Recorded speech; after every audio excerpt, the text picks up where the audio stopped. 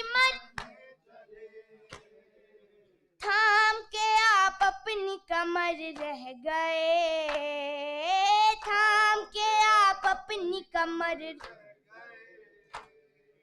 ہو گئی چپ رو کے سکینہ حسین یا حسین یا حسین گونج رہی ہے یہ صدا یا حسین تجھ کو لعینوں نے ستایا حسین یا حسین یا حسین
بر محمد وآل محمد صلوات. اللهم صل على محمد وآل محمد وعجل فرجهم.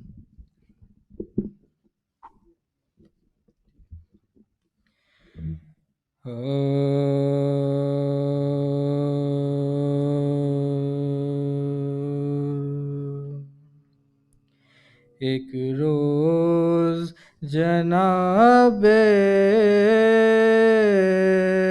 حسن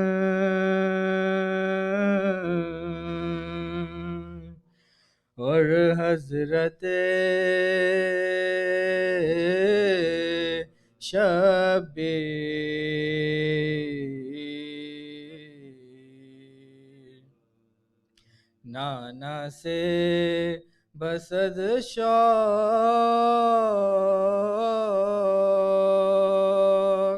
یہی کرتے تھے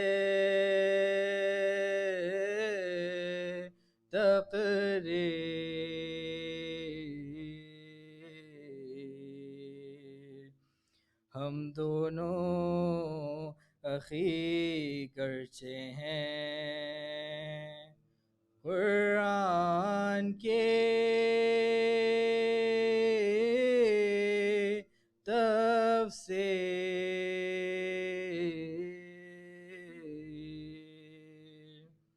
پر آپ کو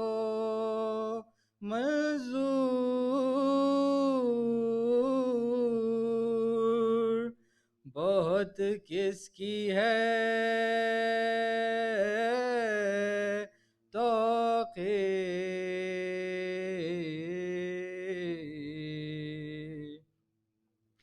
فرمایا کہ تم مانیے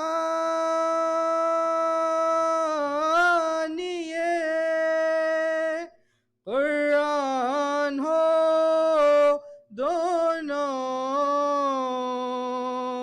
واللہ کہ مجھ نانا کی تم جان ہو دونوں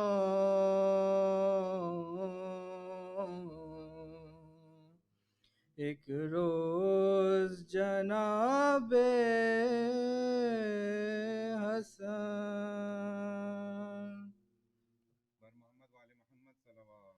اللهم صل على محمد وآل محمد وعجل فرجهم.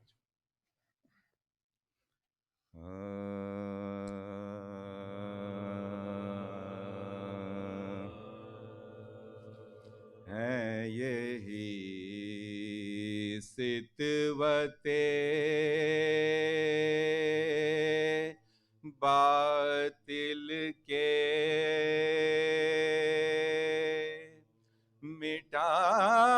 مٹانے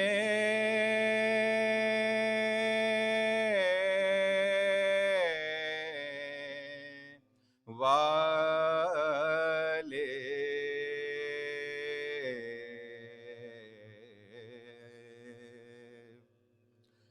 کشتی عظمت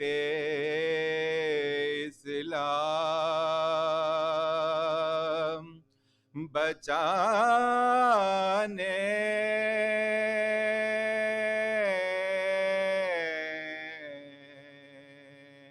والے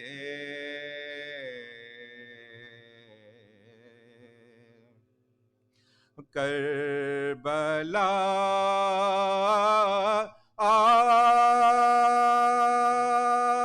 آج بھی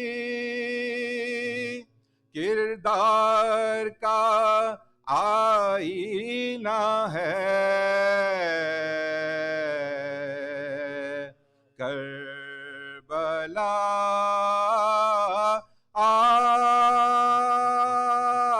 آج بھی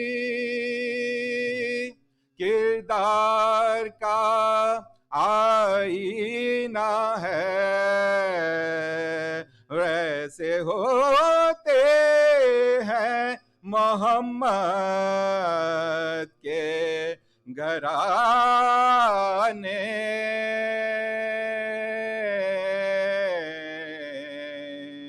والے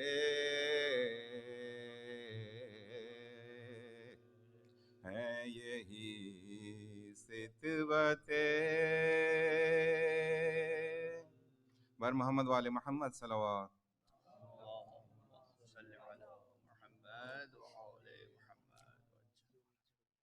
بہت اختصار کے ساتھ سلام کے چند اشعار پیش کرنا چاہتا ہوں.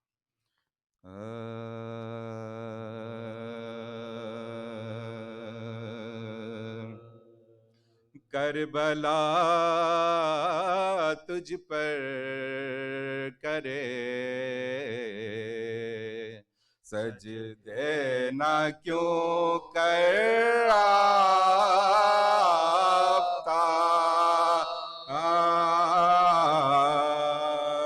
کربلا تجھ پر کرے سجدے نہ کیوں کر آفتاب. خود تیرے دامن میں پنہا ہے 72 آفتاب. کربلا تجھ پر کرے سجدے نہ کیوں کر آفتاب. اور رخ تو رخ کیا تاب دیکھے پشت حیدر آفتاب. جلوہ گر ہے صلب میں 11 منور آفتاب. جلوہ گر ہے صلب میں 11 منور آفتاب. کربلا تجھ پر کرے سجدے نہ کیوں کر آفتاب. اور صبح ہوتے یوں صبح ہوتے یوں حر کا مقدر پھر گئے جس طرح مغرب سے پلٹا بحر حیدر آفتاب. کربلا تجھ پر کرے سجدے نہ کیوں کر. شعر ملاحظہ فرمائیے گا. مجتمع وحدت کے کیا کیا نور تھے زیرے کے ساتھ 2 ستارے 2 قمر 1 ذرہ پرورا. 2 ستارے 2 قمر 1 ذرہ پرورا. کربلا تجھ پر کرے بر محمد وآل محمد صلوات. صلی علی محمد الفاتحہ.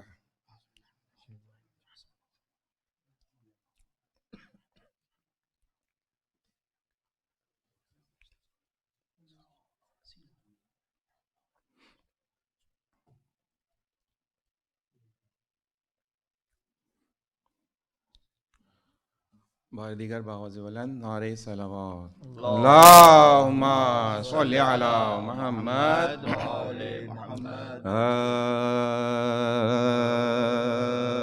سر جو شبیر کا زندان میں لائے خدام. سر جو شبیر کا کا زندان میں لائے خدا، بھائی کے سر کو کیا زینب مستر نے سلام، تھا گرفتار سلاسل جو زمانے کا امام، اٹھاؤ تعظیم کو لے کر شاہ مظلوم کا نام، تشت حلقے میں لیے کشتہ غم رونے لگے، سر شبیر کو دیکھا تو ہر رونے لگے، سب نے ماتم کیا مل کر ہوئی مجلس برپا،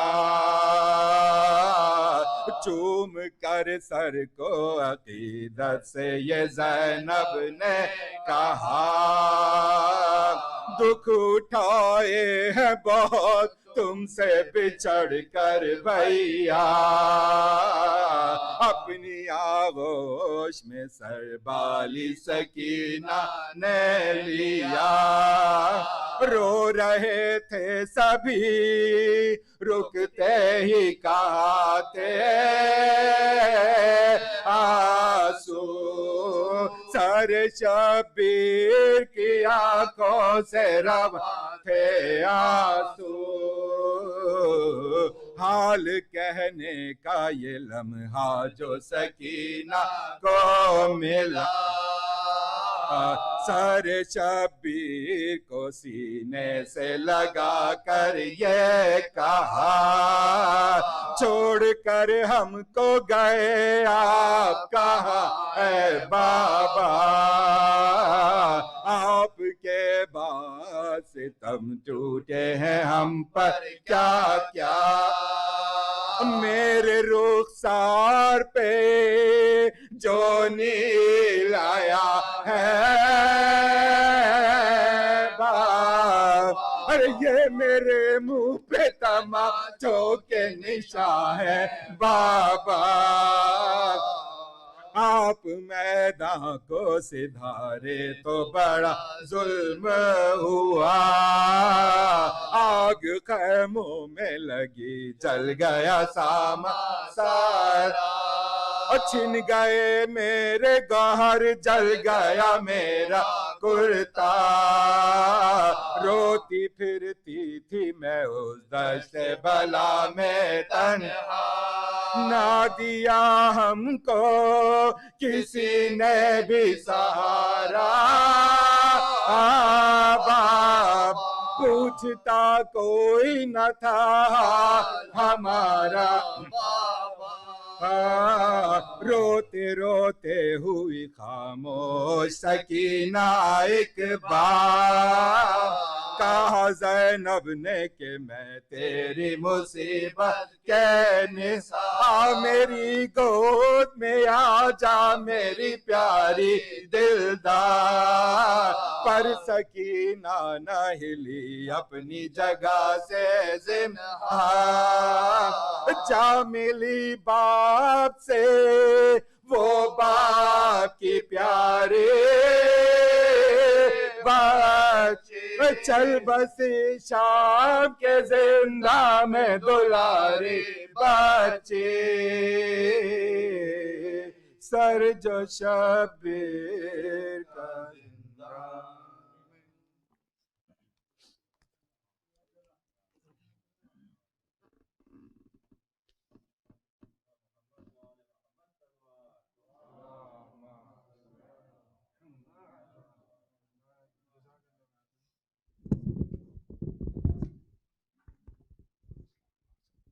السلام علیکم مومنین مومنات،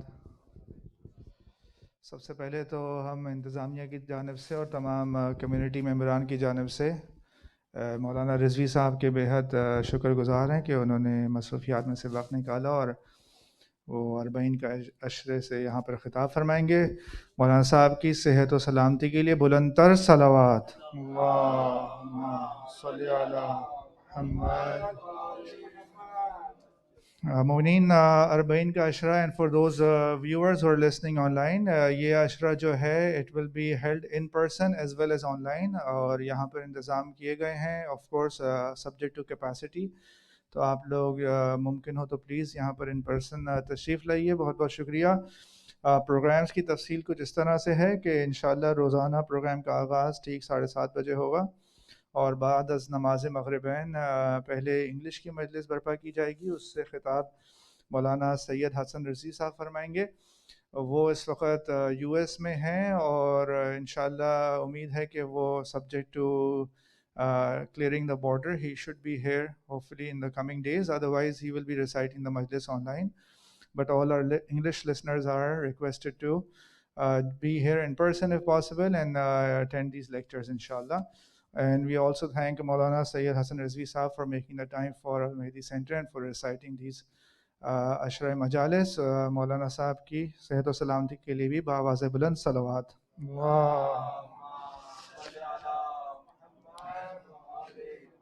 مؤمنین followed by the English program on a daily basis. روزانہ یہاں پر اردو مجالس کا بھی انعقاد کیا جائے گا، اور جیسا کہ آج آپ نے دیکھا سوز خواندگی کا آغاز ٹھیک 9 بجے ہو گیا تھا، followed by speech around 9:15 p.m. آپ لوگ پلیز شرکت کریں. اور مومنین ہاؤس کیپنگ کے حوالے سے، انتظامی امور کے حوالے سے آپ کو آگاہ کر دیں کہ جیسا کہ آپ سب کو معلوم ہے کہ Al Mahdi centre council of Islamic guidance میں الیکشنز کا انعقاد کیا گیا تھا. 29 اگست کو ووٹنگ ہوئی تھی، اور last Sunday which is the 12th of September the election commissioner announced the final official results, and we are pleased to share that within 1 week, which is from last Sunday to this Sunday, today September the 19th, earlier today at 5 p.m. the transition has happened between the outgoing EC members and the incoming EC members, and this was facilitated by the Board of Governors. I request you humbly to please recite.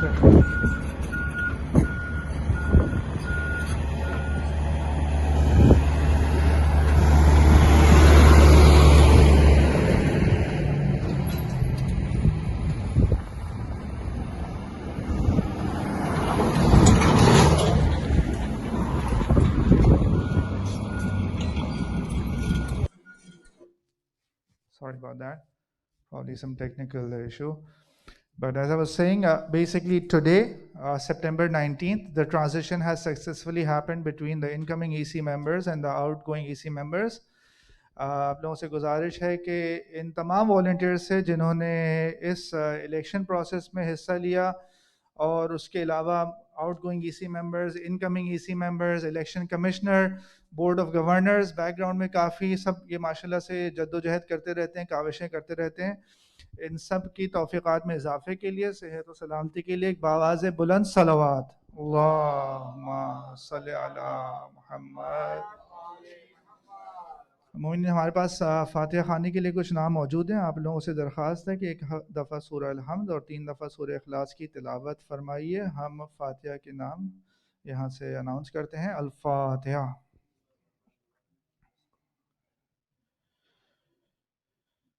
The name of the marhumeens are as follows: Akhtar Ahsan, نازنین Ahsan, Khalil Adil Khan, Malik Sultan Adil Khan, Nuzhat Zaidi, Nighat Abidi, marhumin of Shams and Samina Ahsan's family, and Akhtar Jang Bahadur, Amina Begum, Syed Ghiyasuddin Hassan, Syed Muhammad Mohsin, Kanize Fatima Sahib Begum, Razia Begum, Sayyida Begum, Mir Muhammad Taqi Khan, Syed Ibrahim, Syed Ismail, Zahida Begum, Husaini Khanam, Masuma Khanam, اور وزیر بھائی اور حاضرین اور ناظرین کے تمام مرحومین اور ملت جعفریہ کے شہداء کو بھی شامل کر لیں. اب ہم سب مل کے مولانا صاحب کا ایک صلوات کے ساتھ استقبال کرتے ہیں. پر محمد و آل محمد صلوات.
أعوذ بالله من الشيطان اللعين الرجيم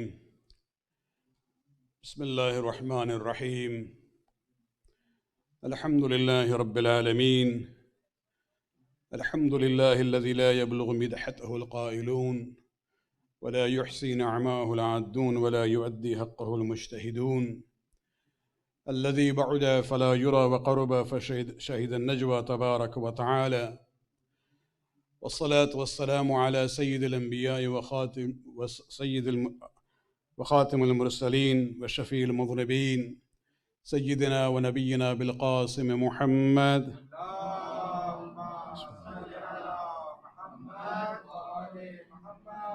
وعلى أهل بيته الطيبين الطاهرين المعصومين الذين أذهب الله عنهم الرجس وطهرهم تطهيرا.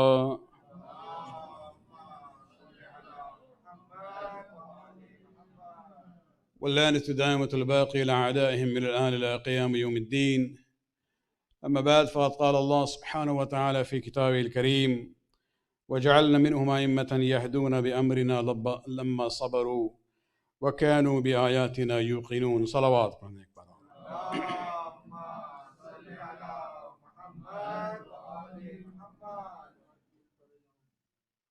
محرم السفر عزائے سید الشہداء کا مہینہ ہے اور یہ 40 کے مجالس کا آغاز ہے۔ عزاداری در حقیقت ایک تعلیمی اور اصلاحی تحریک ہے جسے ہمیں موقع ملتا ہے کہ ہم اپنے معلومات کو بھی بہتر بنائیں، اس کی اصلاح کریں اور اپنے نفوس کی بھی اصلاح کریں تاکہ ہم بہتر مسلمان اور شیعہ اور انسان بن سکیں۔ ان مجالس میں انشاءاللہ سیرت و تاریخ اہل بیت کی روشنی میں کچھ باتیں آپ کے سامنے پیش کرنا چاہیں گے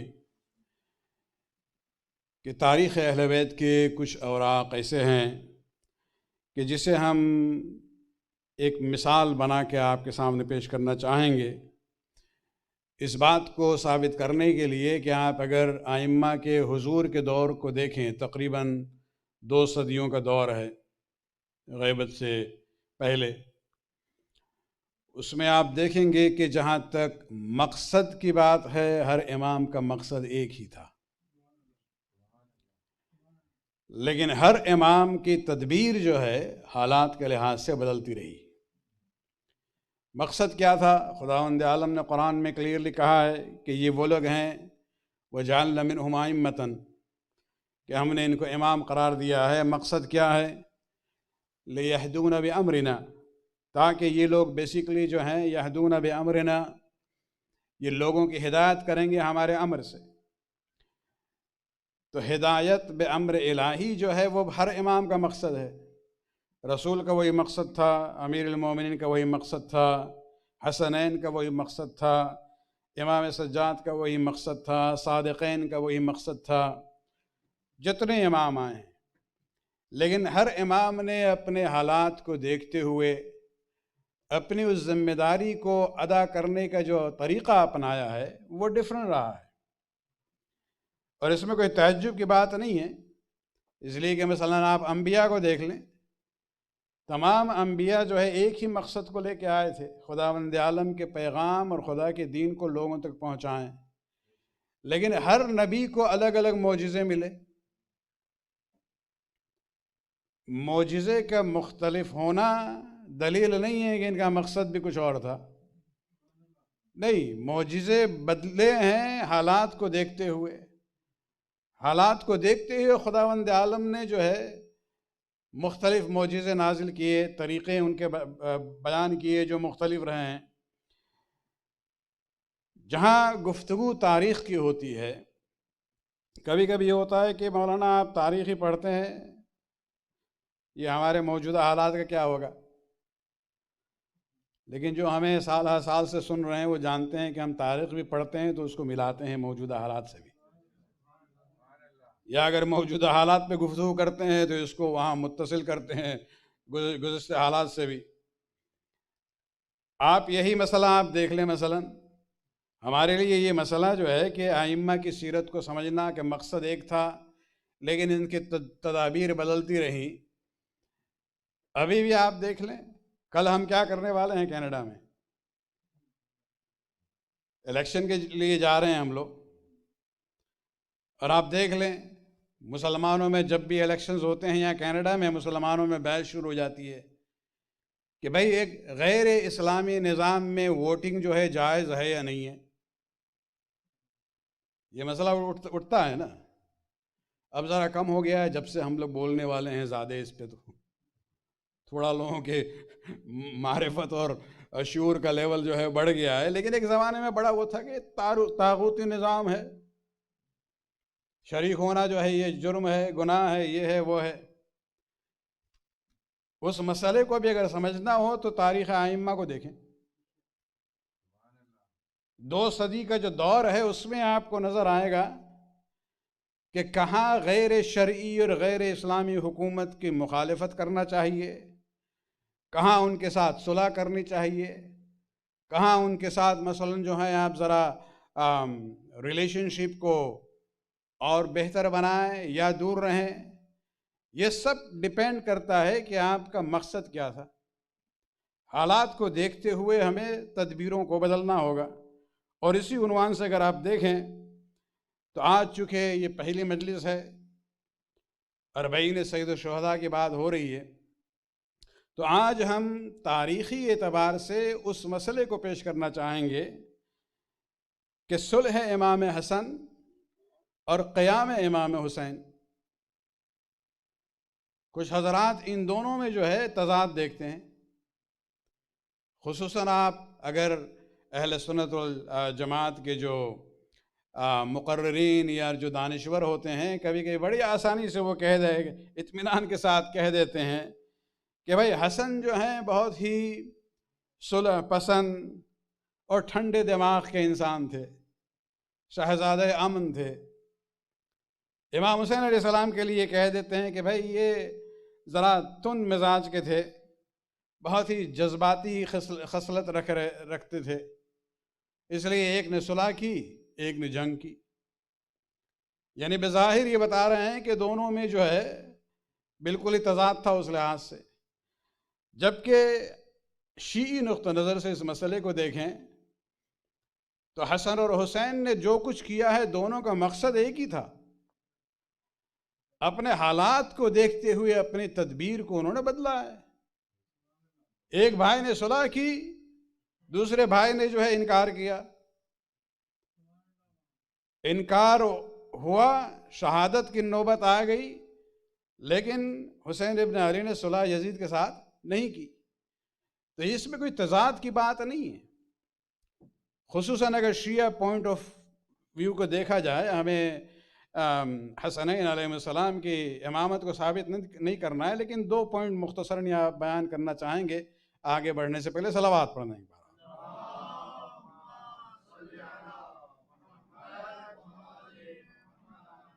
امام حسن مجتبی اور حسین شہید، ان کی عظمت کے لیے، ان کے حقانیت کے لیے خدا اور رسول کی گواہی کافی ہے.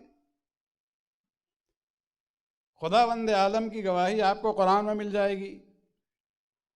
آئے تطہیر میں دونوں شامل ہیں، آئے مباہلہ میں دونوں شامل ہیں، آئے مودت میں دونوں شامل ہیں، سورہ دہر کے واقعہ میں دونوں شامل ہیں، تفسیر سورہ کوثر میں دونوں شامل ہیں. یہ تو جہاں تک خداوند عالم کی گواہی کی بات ہو رہی ہے.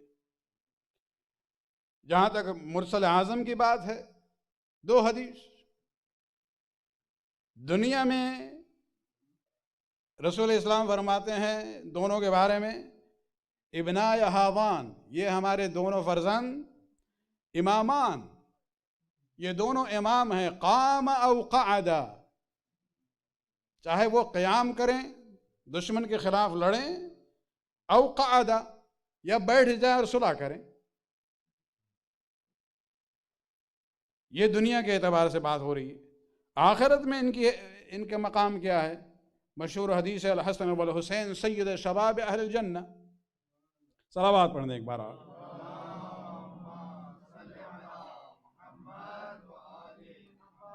تو یہاں یہ نہیں ہے کہ ایک جو ہے ٹھنڈے دماغ کے تھے، دوسرے جو ہیں بہت ہی جذباتی تھے۔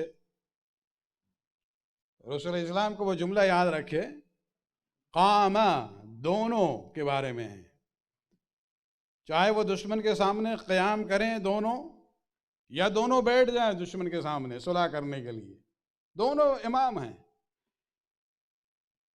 ان کی پوزیشن میں کوئی فرق نہیں آتا ہے۔ تو آئیے مختصراً امام حسن علیہ السلام کے صلح کے بارے میں کچھ باتیں پیش کر کے ہم اس تضاد کی جو بات ہوتی ہے وہ ذرا ہم اور کلیئر کر دیں۔ دیکھیے، امام حسن علیہ السلام کے صلح کے اسباب جو ہیں وہ فہرست وار اگر ہم شمار کریں، بہت ہی تیزی کے ساتھ تاریخ سے گزر رہے ہیں ہم۔ امیر المومنین کے دور میں عراق میں 3 جنگ ہوئی، جمل، صفین، پھر نہروان۔ جمل اور نہروان کا معاملہ تو کنکلوسیو تھا، جنگ صفین جو ہے انکنکلوسیو رہی۔ امیر المومنین نے بارہا چاہا کہ دوبارہ عراقیوں کو تیار کریں کہ بھئی معاویہ کے اس فتنے کو ختم کیا جائے ونس اینڈ فار آل، لیکن عراقی جو ہیں وہ بہانہ بناتے رہے۔ گرمی میں جب کہا تو بہت گرمی ہے آج کل، سردی میں جب علی نے کہا کہ بھائی اب تیاری کرو تو بہت سردی ہو رہی ہے، کوئی نہ کوئی بہانہ یہ نکالتے تھے۔ اور یاد رہے کہ امیر المومنین کی خلافت ظاہریہ جو ہے وہ صرف 5 سال کی تھی اور پھر شہادت واقع ہو جاتی ہے۔ لیکن بابا کی اس مہم کو امام حسن علیہ السلام نے آگے بڑھانا چاہا کہ معاویہ کے اس فتنے کو ختم کیا جائے۔ لشکر کو تیار کرتے ہیں، تقریباً 40,000 کا لشکر تیار ہوا، اور خود جو ہے کوفہ سے آگے بڑھ کے نخیلہ کی طرف انہوں نے اپنا کمانڈ سینٹر بنایا، اور وہیں سے انہوں نے یہ 40,000 میں سے 20,000 کا ایک لشکر آگے بھیجا محاذ پر، اور اس کی سرداری دی عبید اللہ ابن عباس، عبداللہ ابن عباس نہیں، ان کے بھائی عبید اللہ ابن عباس جو امیر المومنین کے کزن ہوئے۔ اور سیکنڈ ان کمانڈ جو ہے بنایا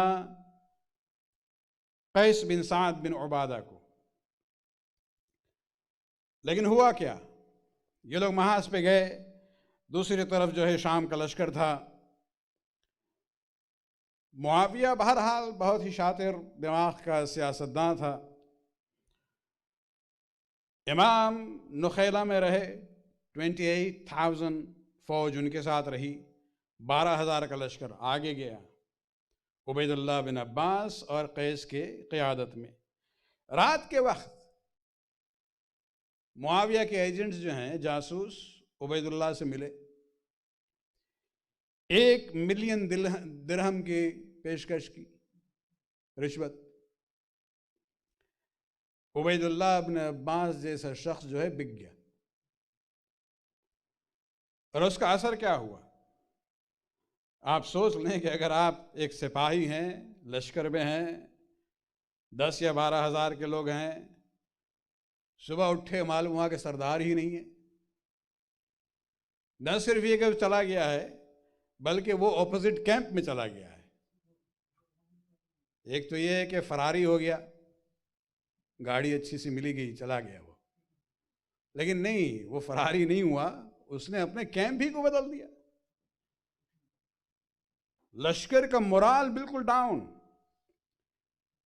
لیکن یہ قیس بن سعد تھے، قیس بن سعد بن عبادہ، جنہوں نے جو سیکنڈ ان کمانڈ تھے، انہوں نے معاملات کو اپنے ہاتھ میں لیا، بہت ہی جوشیلی تقریر کی، اپنے سپاہیوں کے morale کو اور ہمت کو بڑھایا، اور جنگ شروع کی، انہوں نے حملہ شروع کر دیا شامی لشکر کے خلاف۔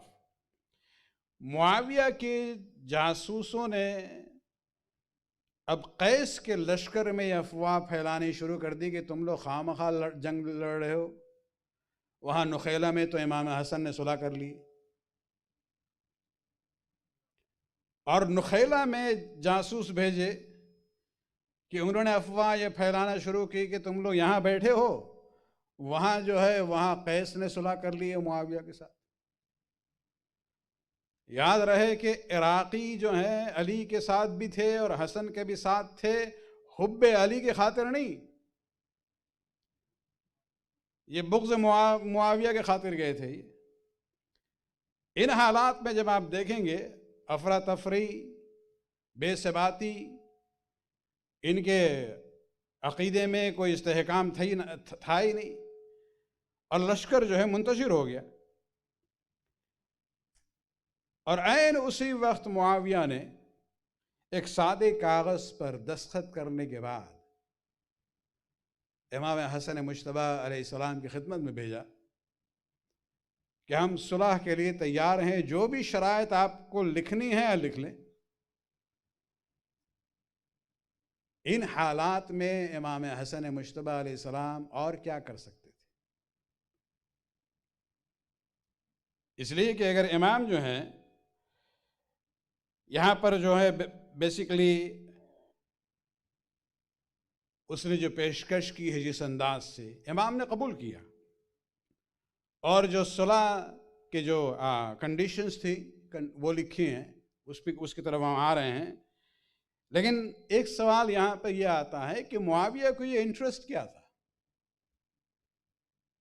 جب اس نے امام حسن کے لشکر کو ہی منتشر کر دیا اپنے پروپیگنڈا کے ذریعے، رشوت کے ذریعے، کنفیوژن کے ذریعے، تو پھر وہ حملہ کر لیتا؟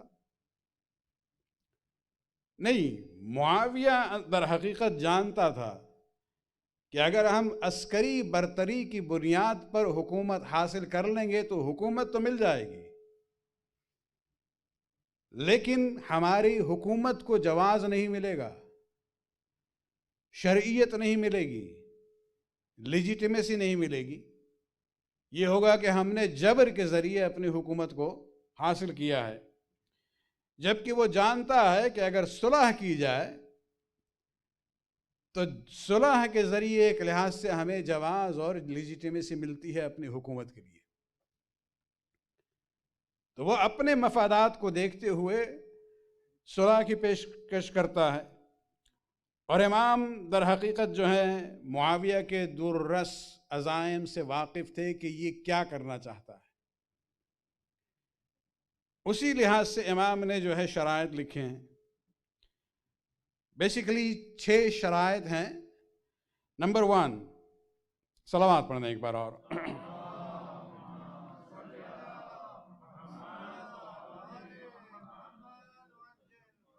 علی ان یعمل بکتاب اللہ وبسنت رسول اللہ وبسیرت الخلفاء الصالحین۔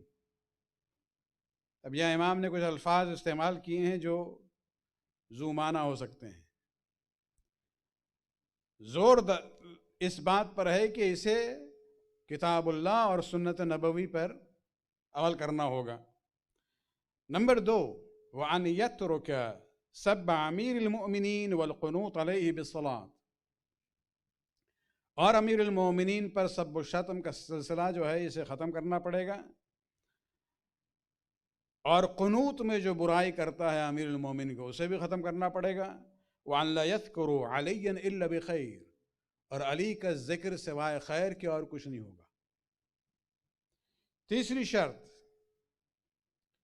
عام مسلمانوں کے لیے، عَلَىٰ أَنَّ النَّاسَ آمِنُونَ حَيْثُ كَانُوا مِنْ عَرْضِ اللَّهِ، کہ جہاں جہاں لوگ ہیں وہ امن و امان میں رہیں گے، فی شامہم و عراقہم و حجازہم و یمنہم، جہاں بھی ہوں، جس علاقے میں بھی ہوں، چاہے وہ سفید ہوں یا کالے ہوں، امیر ہوں، غریب ہوں، مالک ہوں، غلام ہوں، کسی کے پیچھے یہ لوگ نہیں جائیں گے انہیں اذیت پہنچانے کے لیے۔ تو یہ عام شرط لگائی ہے مسلمانوں کے امن و امان کے لیے۔ پھر چوتھی شرط امام لکھتے ہیں، وَعَلَىٰ أَمَانِ أَصْحَابِ عَلِيٍّ حَيْثُ كَانَ، خصوصاً علی کے جو اصحاب ہیں وہ بھی امن و امان میں رہیں گے، جان اور آبرو اور مال کے اعتبار سے۔ وَأَنْ لَا يَنَالُ عَهْدًا مِنْ شِيعَةِ عَلِيٍّ بِمَكْرُوهٍ، کسی بھی علی کے ماننے والوں کو یہ اذیت نہیں پہنچائیں گے، من انفسہم و اموالہم و نسائہم و اولادہم، ہر لحاظ سے، ان کی جان کے اعتبار سے، مال کے اعتبار سے، گھر والوں کے اعتبار سے، اولاد کے سلسلے میں. پانچویں شرط، پہلے امت کی بات تھی، اصحاب علی کی بات آئی، پانچویں شرط جو ہے خود اہل بیت کے بارے میں ہے.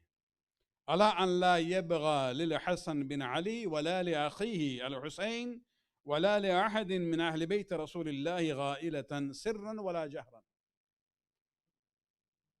کہ حسن اور حسین اور اہل بیت کے جتنے افراد ہیں کسی کے ساتھ کوئی دغا بازی یہ نہیں کریں گے، نہ کھلم کھلا نہ پوشیدہ طریقے سے.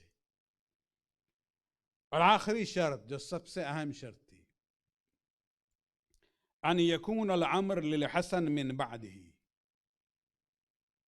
معاویہ کے مرنے کے بعد حکومت کا دار و مدار حسن کے ہاتھ میں آ جائے گا. یہ حکومت جو ہے واپس آئے گی حسن کے پاس. وَإِنْ حَدَثَ بِهِ حَدَثٌ فَلِأَخِيهِ الْحُسَيْنِ، اور اگر معاویہ کے مرنے سے پہلے کچھ حسن کو ہو جائے اور معاویہ زندہ رہا بعد میں مرا، تو یہ حکومت جو ہے میرے بھائی حسین کے ہاتھ میں آئے گی. وَلَيْسَ لِمُعَاوِيَ أَنْ يَحَدَ إِلَىٰ أَحَدٍ، اور معاویہ کو یہ حق نہیں ہے کہ کسی کو بھی اپنا ولی عہد بنائے. صلوات پڑھنے کے بعد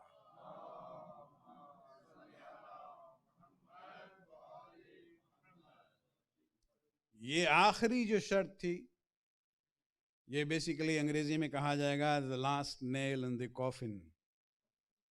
معاویہ کے جو عزائم تھے کہ وہ نہ صرف اپنی حکومت کے لیے جواز و لیجیٹمیسی کی تلاش میں تھا، وہ چاہ رہا تھا کہ یہ سلسلہ میرے بعد چلے میری نسل میں، اور یہ لیجیٹمیسی اور جواز جو ہے ان کو ملے. لیکن امام حسن علیہ السلام نے یہ شرط لگا کہ یہ صرف تمہیں دی جا رہی ہے حکومت اس صلح نامہ میں، تمہارے مرنے کے بعد یہ پلٹ کے یا ہمارے پاس آئے گی یا میرے بھائی کے پاس آئے گی. اور اسی لیے آپ دیکھیں یہ تمام جو کوشش ہوئی امام حسن کو زہر دینے کے لیے، کئی بار کوشش ہوئی، آخر میں معاویہ کامیاب ہوا، اسی لیے تھا وہ. اور یہاں پر اگر آپ دیکھیں تو اس آخری شرط نے بیسیکلی خاندان بنو امیہ کے حکمرانی کے جواز کو ختم کر دیا. اور اسی لیے آپ دیکھیں کہ تمام کوششوں کے باوجود علی کے اتنے علل اعلان مخالفتیں کی، برائی کی ممبروں پر 50 سے 60 سال 70 سال تک، لیکن ابھی بھی دیکھیں تاریخ مسلمین میں خلفائے راشدین میں صرف 4 کا ذکر آتا ہے، علی آخری ہیں. معاویہ کل کا نام جو ہے خلفائے راشدین کے فہرست میں بھی نہیں آ سکا. اور یہ سب سے بڑی کامیابی ہے امام حسن علیہ السلام کی. لوگ جو کہتے ہیں یہ کمزور تھے، ٹھنڈے دماغ کے تھے، تعریفاً کہتے ہیں، لیکن ارادہ منشا کچھ اور ہوتا ہے، انہیں اندازہ نہیں ہے. بلکہ رسول اسلام کا ایک جملہ ہے، لو کان العقل انسانا لکان الحسن،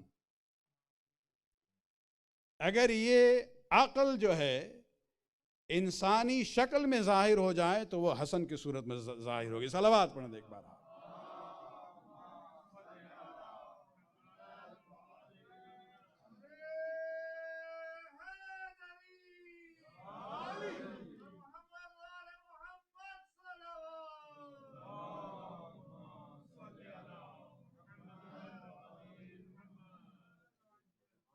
لیکن سیرت سے جو سبق لینا ہے ہمیں، اب آتے ہیں اس نتیجے پہ. ہم لوگ تو صدیوں کے بعد آئے ہیں، حالات جو پہلے تھے اس کو دیکھا ہم نے کتابوں میں، صلح حسن کے بعد کے حالات کو دیکھا، نتائج کو دیکھا. ہمارے لیے بڑا آسان ہے یہ تجزیہ کرنا اور اس کو سمجھانا، لیکن جو لوگ وہاں متن واقعے میں تھے، وہاں موجود تھے میدان میں، ان سب کے لیے امام حسن کے اس حکمت کو سمجھنا آسان نہیں تھا. کہ اس کے دور رس نتائج کیا ہیں. دشمنوں کی بات ہم نہیں کر رہے ہیں. کچھ مخلص شیعہ تھے امام حسن کے ساتھ جو امام کے اس فیصلے سے بہت ہی شدید ناراض تھے. وقت میں گنجائش نہیں ہے کہ ہم آپ کو تمام جو اصحاب اس ٹائپ کے تھے جوشیلے ان کے مکالمات کو سنائیں. مسیب بن نخبہ، علی بن محمد بشیر الحمدانی، سلیمان بن سرد اور بھی نام ملتے ہیں. ان میں سے کچھ ایسے تھے جو شیعہ تھے، ان کے تشیع میں کوئی شک نہیں ہے، لیکن جوشیلے تھے. یہ ناراضگی کا اظہار کرتے ہوئے وہ طریقہ انہوں نے اپنایا تھا شروع میں، بعد میں رک گئے کہ جب امام کی بزم میں آتے تھے سلام کرتے تھے کہ السلام علیک یا مضل المؤمنین. نعوذ باللہ، سلام اس پر ہو جس نے مومنین کو ذلیل کیا. یعنی صلح کے ذریعے مومنین جو ہیں انہیں ذلت کا سامنا کرنا پڑا. لیکن یہ حلم حسنی کی بات ہے کہ امام جانتے ہوئے کہ یہ ناداں ہیں صبر کرتے تھے. دو مثالیں ان اصحاب کی ہم پیش کرنا چاہیں گے تاکہ ہمارے لیے اس سیرت سے ایک سبق حاصل کر سکیں ہم. ایک بہت ہی مشہور شخصیت ہے، شاید آپ کو تعجب بھی ہو یہ نام سن کے، جناب حجر بن عدی شہید، جن کا روزہ شام میں ہے اور شیعہ جاتے ہیں زیارت کے لیے بھی. یقیناً حق بھی ہے کہ ان کے مزار کی زیارت کی جائے. تاریخ تشیع میں ان کا مقام بہت ہی اہم ہے،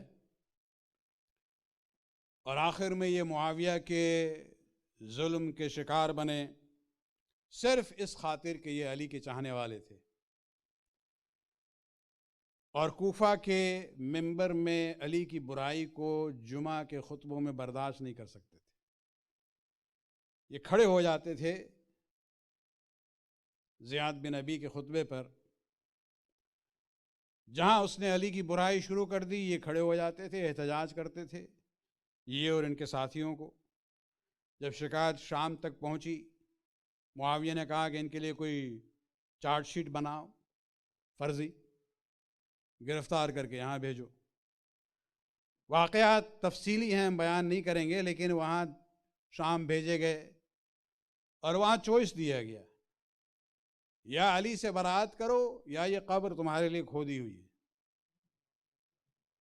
حجر بن عدی نے موت کو گوارا کیا، علی کے خلاف کوئی نازیبا تعبیر زبان پر نہیں لائے،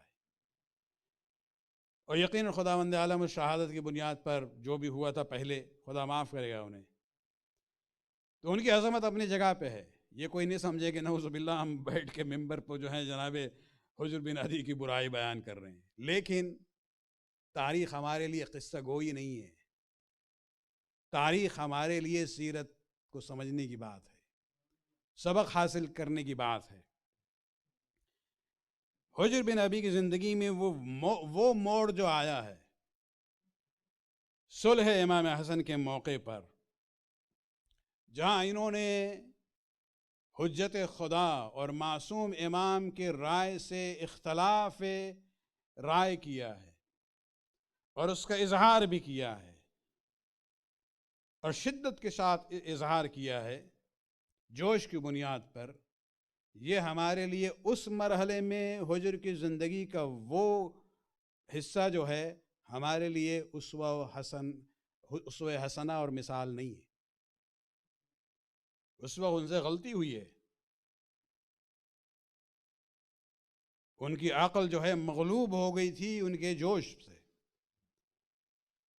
آپ نماز فجر کے پروگرام میں دعائے صباح پڑھتے ہیں،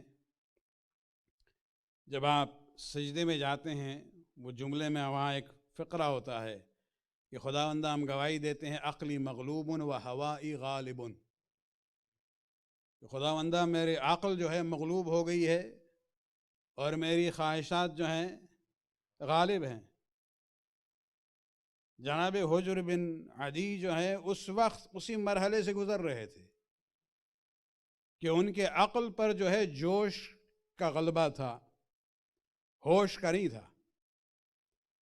اور انہوں نے جو مخالفت کی ہے اس وقت امام کے اس فیصلے کو، جہاں معاویہ کی تقریر ہوئی ہے کوفہ میں، اس کے بعد وہ امام سے مخاطب ہوتے ہیں جناب حجر بن عدی، کہتے ہیں خدا کی قسم کاش آپ بھی مر چکے ہوتے اور ہم بھی آپ کے ساتھ مر چکے ہوتے اس جنگ میں، اور ہمیں یہ دن دیکھنا نہ پڑتا، اس لیے کہ ہم لوٹ کے جا رہے ہیں اس چیز کے ساتھ جو ہمیں پسند نہیں ہے، اور ہمارے دشمن لوٹ کے جا رہے ہیں اس چیز کے ساتھ جو انہیں پسند تھی.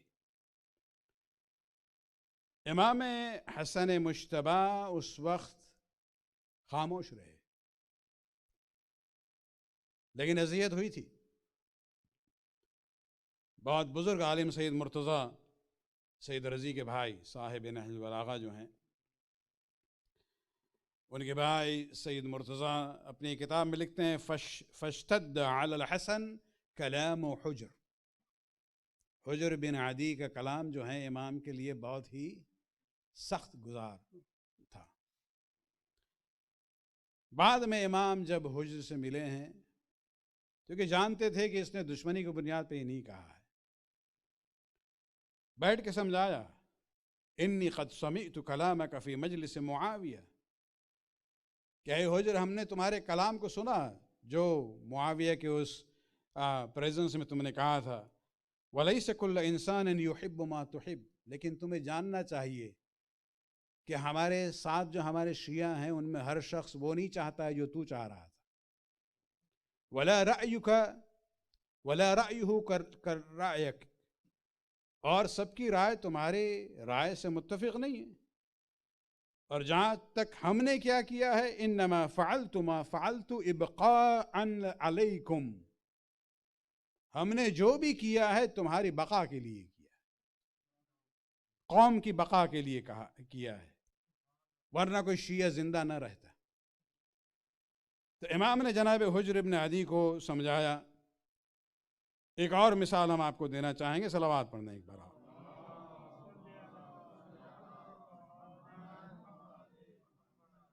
ابو سعید عقیصہ یہ ایک اور صحابیوں میں سے تھے جو بڑے شدت سے امام کے اس فیصلے کے مخالف تھے.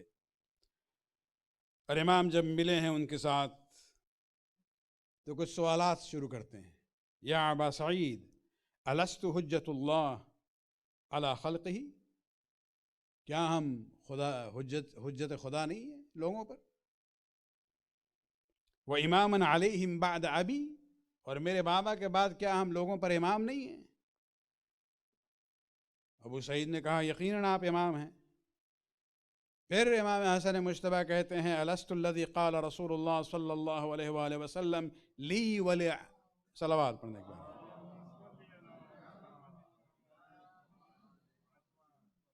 کیا رسول اسلام نے میرے لیے اور میرے بھائی حسن، میرے بھائی کے لیے یہ نہیں کہا تھا الحسن والحسین امامان قام او قعدا، کہ یہ حسن اور حسین دونوں امام ہیں، چاہے وہ کھڑے ہو جائیں جنگ لڑنے کے لیے یا دشمن کے ساتھ بیٹھ کر صلح کر لیں؟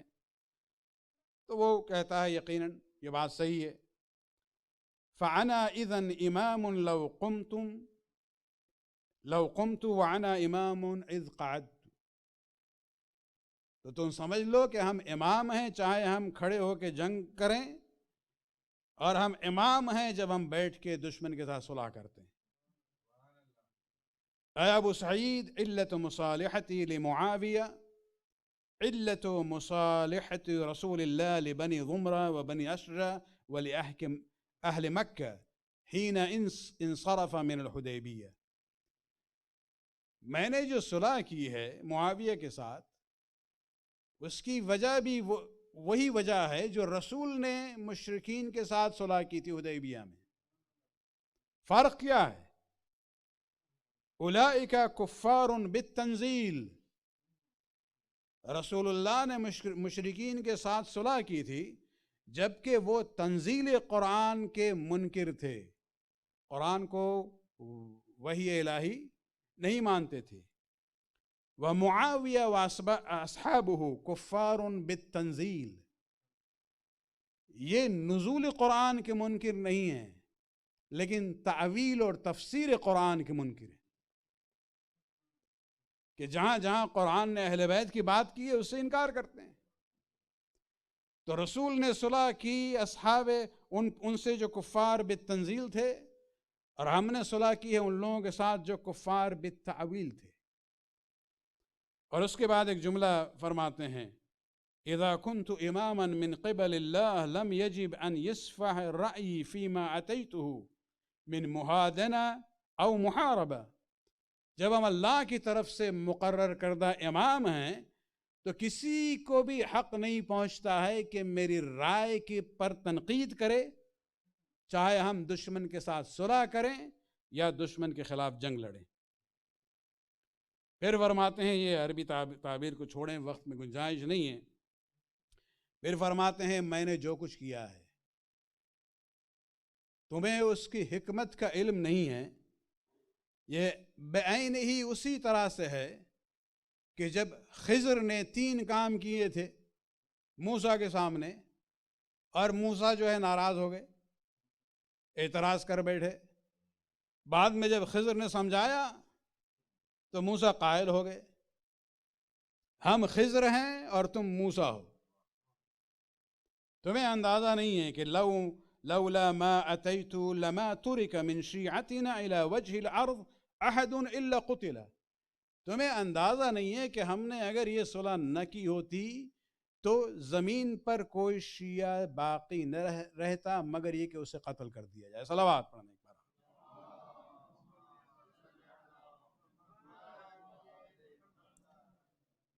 بات اطاعت مطلقہ کی بات ہے۔ جب معصوم سامنے ہوتا ہے تو وہاں چوں چرا نہیں چلتا۔ یہ نہیں ہے کہ آئی ڈونٹ انڈرسٹینڈ، میرے یہ ہمارے دل و دماغ میں یہ بات نہیں بیٹھ رہی ہے۔ بیٹھے یا نہ بیٹھے آپ خاموشی سے مانیں۔ معصوم کے سامنے جو ہے، ہاں آپ استفسار کر سکتے ہیں، پوچھ سکتے ہیں مولا اس کی وجہ کیا ہے، لیکن آپ جو ہے شدت کے ساتھ مخالفت نہیں کر سکتے ہیں امام کی رائے کی۔ لہذا ہمارے لیے جب ہم سیرت پڑھتے ہیں تو جناب حجر بن عدی شہید کی مثال جو ہے، ان کا یہ جو وقتی رویہ تھا وہ ہمارے لیے نمونہ کبھی نہیں بن سکتا ہے۔ مشکل یہ ہے کہ اس دور میں ہمارے کچھ روشن خیال اور بے اصطلاح کچھ انقلابی حضرات جناب حجر بن عدی کی تعریف کرتے ہیں۔ مثلا ڈاکٹر علی شریعتی کی کتاب ہے شہادت پہ، اس میں آپ دیکھیں اس واقعے کے ضمن میں وہ لکھتے ہیں کہ اگر حجر نے اعتراض کیا ہے امام پر تو یہ کوئی عجیب سی بات نہیں ہے، کائنڈ آف جسٹیفائی کر رہے ہیں۔ ان کے الفاظ ہیں، بے شک صلح کی بات اتنی سادہ بھی نہیں کہ جلدی یقین کر لی جائے۔ ارے بندے خدا، یہ صلح کرنے والا کون ہے؟ غیر معصوم کرے تو آپ اعتراض کر سکتے ہیں، معصوم اگر فیصلہ کرے تو آپ کو قبول کرنا ہی پڑے گا۔ اس کے بعد آگے بڑھ کے وہ کہتے ہیں، نہ تو اتنے وہ شخصیت پرست تھے کہ جب امام حسن نے فرمایا تو بغیر سوچے سمجھے جو ہے سر تسلیم خم کر لیتے۔ یہ ہمارے لیے نمونہ نہیں ہے۔ وہاں فریضہ ہمارا یہی تھا کہ امام جو کچھ کہیں گے ہمیں سر جھکا دینا ہے، بعد میں ہم پوچھ سکتے ہیں کہ مولا اس کی حکمت کیا ہے، اس میں کیا مصلحت تھی۔ اپنے علم کو بڑھائیں لیکن امام کے فیصلے پر آپ اعتراض قطعا نہیں کر سکتے ہیں۔ صلوات پڑھنے ایک بار۔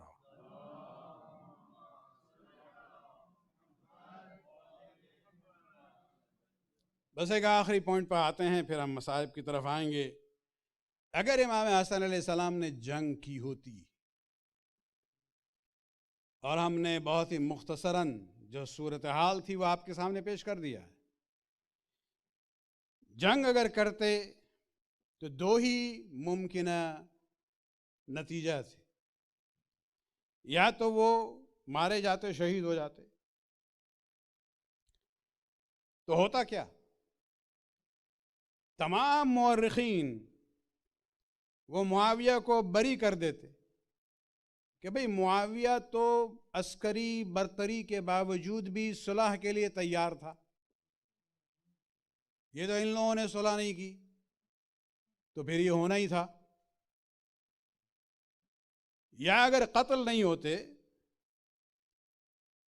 دوسری ممکنہ صورت یہ تھی کہ وہ گرفتار ہو جاتے، گرفتاری کے بعد اگر معاویہ جو ہے اپنے اس پی آر کی بنیاد پہ، پبلک ریلیشنز کے خاطر، اہل بیت کو آزاد کر دیتا،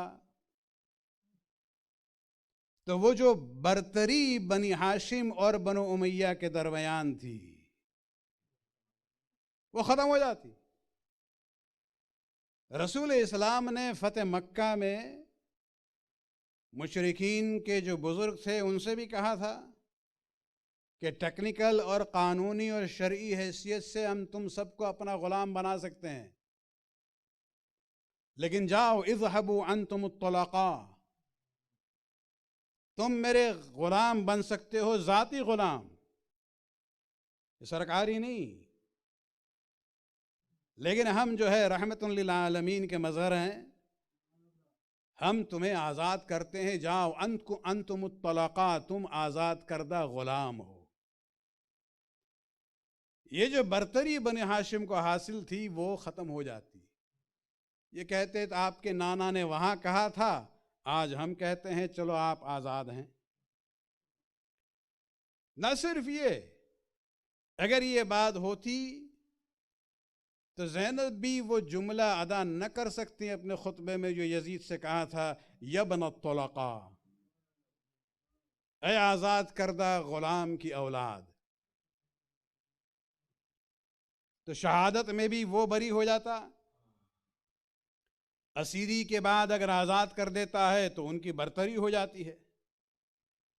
تو لہذا جنگ جو ہے اس کا نتیجہ کسی بھی لحاظ سے اسلام کے لیے، تشیع کے لیے، اہل بیت کے لیے مناسب نہیں تھا۔ صلوات پڑھنے ایک بار۔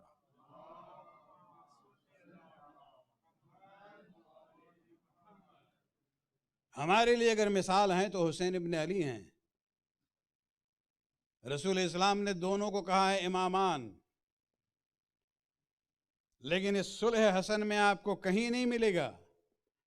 مستند تاریخ کو دیکھ لیں، ہم مخالفین کی بات نہیں کرتے، کہ جہاں حسین ابن علی نے اپنے بھائی کے اس رائے سے اختلاف کیا ہو یا مخالفت کی ہو کہ آپ صلح کیوں کر رہے ہیں،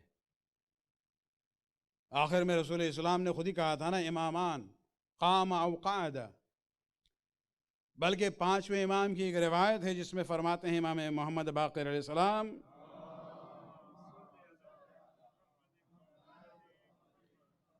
ما تکلم الحسین بید الحسن عظاما له۔ عام رویہ امام حسین کا یہ تھا کہ بڑے بھائی کے ہوتے ہوئے اپنی زبان نہیں کھولتے تھے، عظاما له، تعظیم کے خاطر۔ جس طرح سے آپ علی کو دیکھیں، ان کے بیانات، ان کے خطبوں کو دیکھیں، کرونولوجیکل آرڈر میں دیکھیں، زیادہ تر تقریباً 99% خطبے اور بیانات سب رسول کے وفات کے بعد کے۔ کیا علی کے علم پر کسی نے وہ سٹاپ بٹن لگا دیا تھا کہ جب تک رسول اللہ زندہ ہیں آپ کو یہ علم نہیں ملے گا؟ نہیں، علم تھا، لیکن رسول کے ہوتے ہوئے علی اپنی زبان نہیں کھولتے تھے۔ وہی بات آپ یہاں دیکھیں گے۔ نہ صرف یہ کہ حسین ابن علی نے اپنے بھائی کا احترام کیا، ان کے اس رائے سے متفق رہے، بلکہ امام حسن کی شہادت کے بعد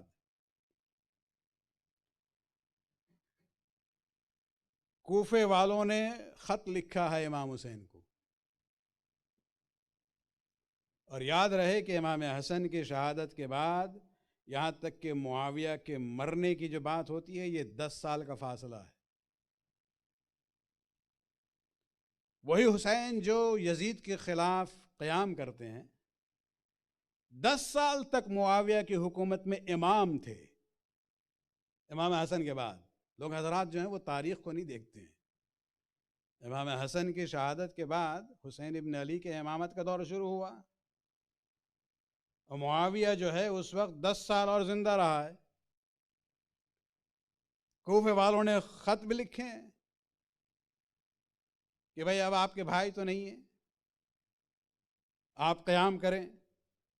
شیخ مفید روایت لکھتے ہیں کہ امام نے ان کے جواب میں لکھا: ما دام معاویہ فی قید الحیات لا اتحرک بکل شیء، جب تک وہ زندہ ہے ہم کچھ نہیں کرنے والے ہیں۔ وَإِذَا مَاتَ نَظَرْتُ فِي الْأَمْرِ، جب وہ مر جائے گا تو پھر ہم دیکھیں گے۔ کیوں؟ حسین ابن علی اپنے بھائی کا اتنا احترام کرتے تھے کہ امام حسن کی شہادت کے بعد بھی 10 سال زندہ رہے، لیکن بھائی کے صلح نامہ کا پاس اس طرح سے رکھا کہ جب تک ایک شرط بھی اگر باقی ہے، بقیہ شرطوں پر تو عمل نہیں ہوا، یکے بعد دیگرے وہ توڑتا رہا، ایک شرط بھی اگر باقی ہے تو حسین اس صلح نامے کا پاس کرے گا۔ اور وہ آخری شرط کیا تھی؟ کہ اپنے بعد وہ کسی اور کو اپنا جانشین نہیں بنا سکتا ہے۔ عملی طور پہ یہ کب ہوگا؟ جب وہ مرے گا۔ جب تک معاویہ زندہ تھا حسین خاموش رہے اس صلح نامے کی بنیاد پر۔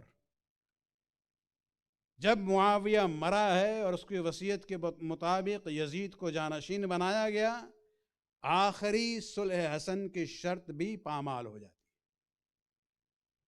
جب آخری شرط پامال ہوئی، حسین کا پہلا قدم آگے بڑھتا ہے انکار بیعت یزید میں۔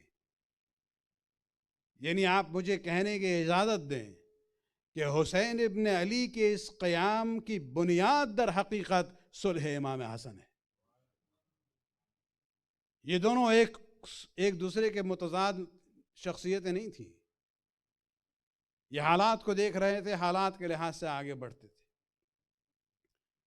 ان میں جو ہم آہنگی تھی، جو محبت تھی، وہ صرف ان بھائیوں میں نہیں تھی، خاندان میں دیکھیں آپ۔ حسین ابن علی کا کمال یہی ہے کہ کربلا میں وہ تنہا نہیں آئے، تقریباً پورا کنبہ جو ہے ساتھ آیا تھا۔ یعنی آپ سوچ رہے ہیں کہ جناب ام فروہ ایک بیوہ ہیں، ان کے پاس یہ جواز تھا کہ حسین ہم کہاں جائیں گے، مجھے چھوڑ دو، میرے بچے ہیں چھوڑ دو انہیں، لیکن نہیں، صرف حسن حسین کے ساتھ نہیں تھے، صرف حسین حسن کے ساتھ نہیں تھے، بلکہ ان کے گھر والے بھی ایک دوسرے کے ساتھ تھے۔ اس لیے آپ دیکھیں کہ کربلا میں جو قربانیاں دی گئی ہیں، امام حسن کی نسل میں بھی اپنی قربانی دی ہے۔ جناب قاسم کی شہادت کو یاد رکھیں، عبداللہ بن حسن کی شہادت کو یاد رکھیں، جن مصائب سے اہل حرم گزری ہیں اس میں جناب ام فروہ بھی تو ہیں۔ یہ پورا کنبہ جو ہے ساتھ ساتھ چل رہا تھا۔ یہ وہ ایام ہے جہاں ہم اہل حرم کو یاد کرتے ہیں، اور خصوصاً آج اس بچی کو یاد کرنا ہے۔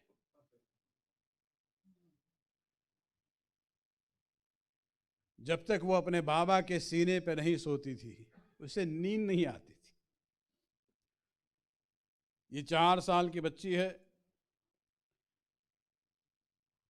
ہندوستان پاکستان ہم لوگ وہاں سکینہ کہتے ہیں، عرب ایرانی انہیں رقیہ کہتے ہیں، نام سے کوئی فرق نہیں پڑتا ہے۔ اتفاق یہ ہے کہ سب یہ کہتے ہیں وہ 4 سال کی بچی تھی. یہ مظلومیت ہے امام حسین علیہ السلام. دیکھیے جب جنگ ہوتی ہے، سیاسی اختلاف ہے، مثلا مر جائیں گے میدان میں، ایک دوسرے سے لڑیں گے، قتل ہو جائیں گے.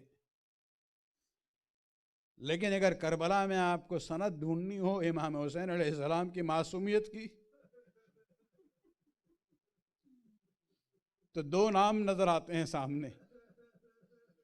ایک جناب علی اصغر ہیں اور ایک سکینہ ہیں. ان دونوں کا کیا قصور تھا جو اتنا اذیت دی گئی ہے اہل حرم کو؟ شیخ بہائی کی روایت ملتی ہے کہ اہل حرم نے بچوں کو یہ سمجھایا تھا کہ ایک وقت آئے گا ان قریب تمہارے والی اور وارث جو ہیں وہ سفر سے آئیں گے، ہم لوگ گھر لے کے جائیں گے. ان کی تسلی کے لیے ان بچوں کی. ملتا یہی ہے کہ جناب سکینہ نے ایک دن شام کے وقت جب دیکھا پرندے جا رہے ہیں کہیں، پوچھتی ہیں یہ پرندے کہاں جا رہے ہیں؟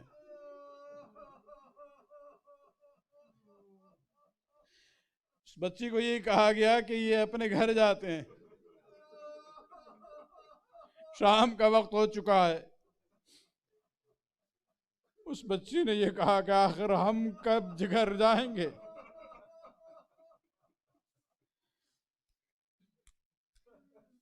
ایک رات قید خانے میں جناب سکینہ عالم رویا میں اپنے بابا کو دیکھتی ہے.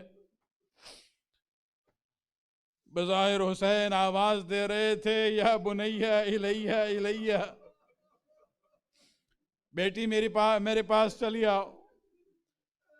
بس خواب میں یہ دیکھا تھا کہ افاقہ ہو جاتا ہے، اٹھ جاتی ہیں اور رونا شروع کر دیتی ہیں. بیویوں نے جب پوچھا کہ بیٹی کیا ہوا، اس وقت کہتی ہے این ابی الحسین، میرے بابا کہاں ہیں؟ ابھی آئے تھے، مجھے آواز دے رہے تھے. ماں نے سمجھانے کی کوشش کی، وہ بچی خاموش نہ ہوئی. بہن آگے بڑھتی ہیں فاطمہ بنت حسین، وہ بھی خاموش نہ ہوئی. زینب نے سمجھانے کی کوشش کی لیکن وہ بچی خاموش نہ ہوئی. اس کی اس گریے کو دیکھ کر اہل حرم جو ہیں وہ بھی رونے لگی. اور آواز جب یزید کے کمرے تک پہنچتی ہے، اس نے جب ماجرا پوچھا ہے، بتایا گیا کہ حسین کی بیٹی نے اپنے بابا کو عالم رویا میں دیکھا ہے اور بار بار یاد کر رہی ہے این ابی الحسین، ابھی میں نے بابا کو دیکھا ہے. یزید کہتا ہے کہ حسین کے سر کو زندان میں بھیج دیا جائے. عزاداران حسین ایک تشت آتا ہے جس پر ایک بڑا رومال تھا، سکینہ کے سامنے رکھا گیا. خداوندہ کسی بیٹی کو وہ منظر نہ دکھانا جو سکینہ نے دیکھا ہے. جب رومال اٹھاتی ہے، بابا کے سر کو دیکھا، اپنے ہاتھ سے اٹھاتی ہے، سینے سے لگانے کے بعد جب جناب سکینہ نے بابا کے سر کی کیفیت کو دیکھا، سب سے پہلے کہتی ہیں بابا من الذی قطع وریدک، بابا آپ کی یہ شہرک کو کس نے کہا؟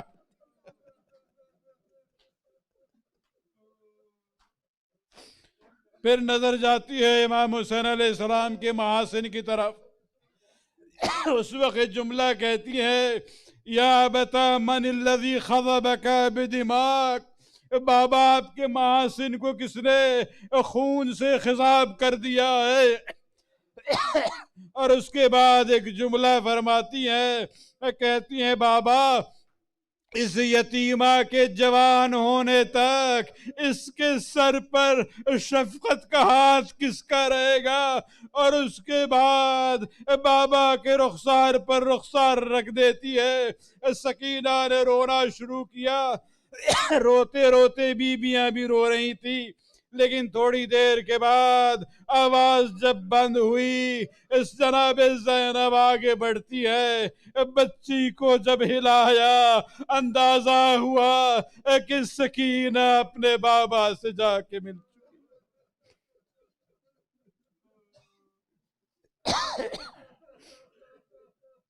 الا لعنت اللہ علی القوم الظالمین سیعلم الذین ظلموا ای منقلب ینقلبون۔ خداوند اس خلیبات قبول فرما، ہمارے گناہوں کو بخش دے، ہماری توفیقات میں اضافہ فرما۔ خداوندہ انسانی برادری کو اس کرونا کی مصیبت سے نجات دے، تمام مسلمانوں میں حکمت اور علم کی بنیاد پر صلح اور امن کے فضا کو پیدا کر۔ خداوندہ تکفیری افواج جہاں بھی ہیں ان کی صلاحیتوں کو نیست و نابود فرما، امام کے ظہور میں تاجل فرما۔ ربنا تقبل منا انک انت السمیع العلیم۔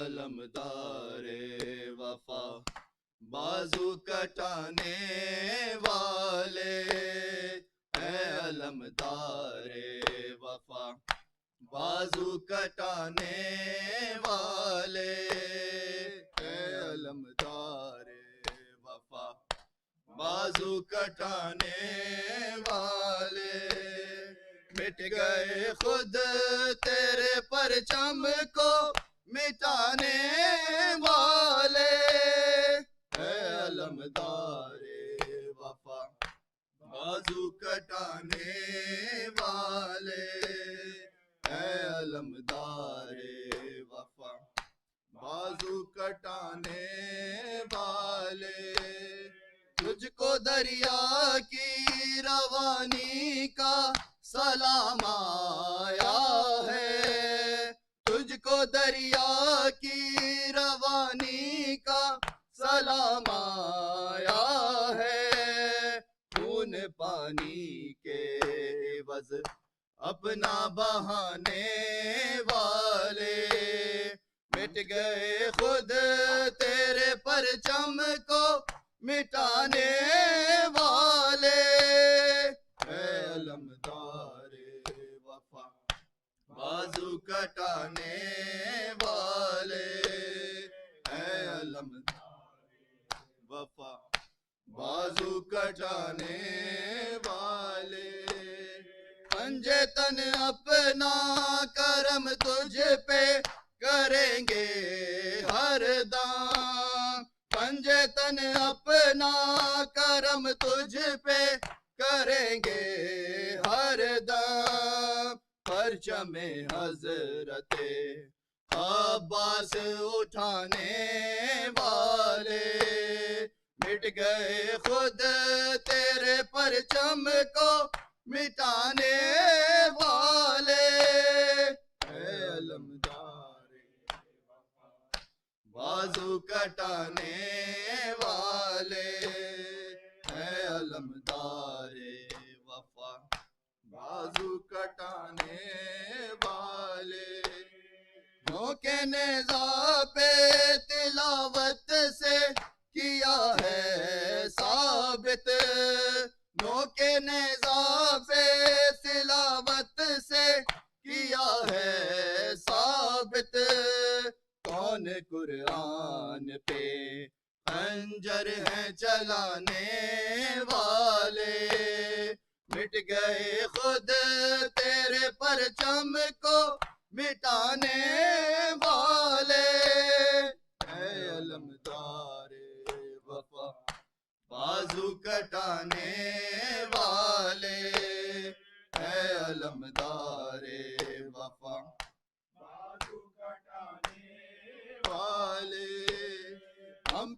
ہنستے ہیں تیرے قتل میں شامل تھے جو لوگ، ہم پہ ہنستے ہیں تیرے قتل میں شامل تھے جو لوگ، تجھ پہ روتے ہیں تیری یاد منانے والے، مٹ گئے خود تیرے پرچم کو مٹانے والے، اے علمدار وفا بازو کٹانے والے، اے علمدار وفا بازو کٹانے والے، میں بھی ریحان یوں ہی لکھتا رہوں گا نوحے، میں بھی ریحان یوں ہی لکھتا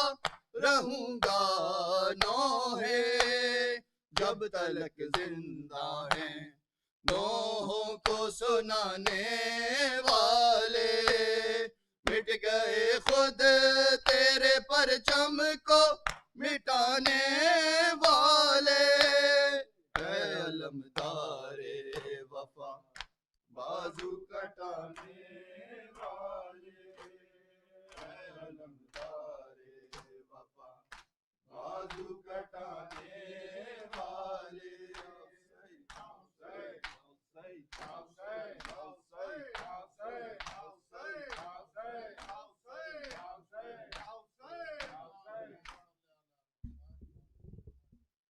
السلام علیکم یا رسول اللہ، السلام علیکم یا نبی اللہ، السلام علیکم یا امیر المومنین علی ولی اللہ، السلام علیکم سیدۃ النساء العالمین، السلام علیکم یا حسن المجتبی، السلام علیکم یا ابا عبداللہ، السلام علیکم رسول اللہ، السلام علیکم ورحمۃ اللہ وبرکاتہ، السلام علیکم یا غریب الغرباء، السلام علیکم یا معین الضعفاء والفقراء، السلام علیکم شمس الشموس، السلام علیکم یا انیس النفوس، السلام علیکم یا ایہا المدفون بأرض توس، السلام علیکم یا علی ابن موسی الرضا الراضی بالقدر والقضاء ورحمۃ اللہ وبرکاتہ، السلام علیکم یا صاحب العصر والزمان، الامان الامان الامان، السلام علیکم یا شریک القرآن، السلام علیکم یا امام الانس والجان، عجل اللہ تعالی فرجک وسہل اللہ تعالی مخرجک وظہورک، السلام علیکم ورحمۃ اللہ وبرکاتہ۔ اللہم صلی علی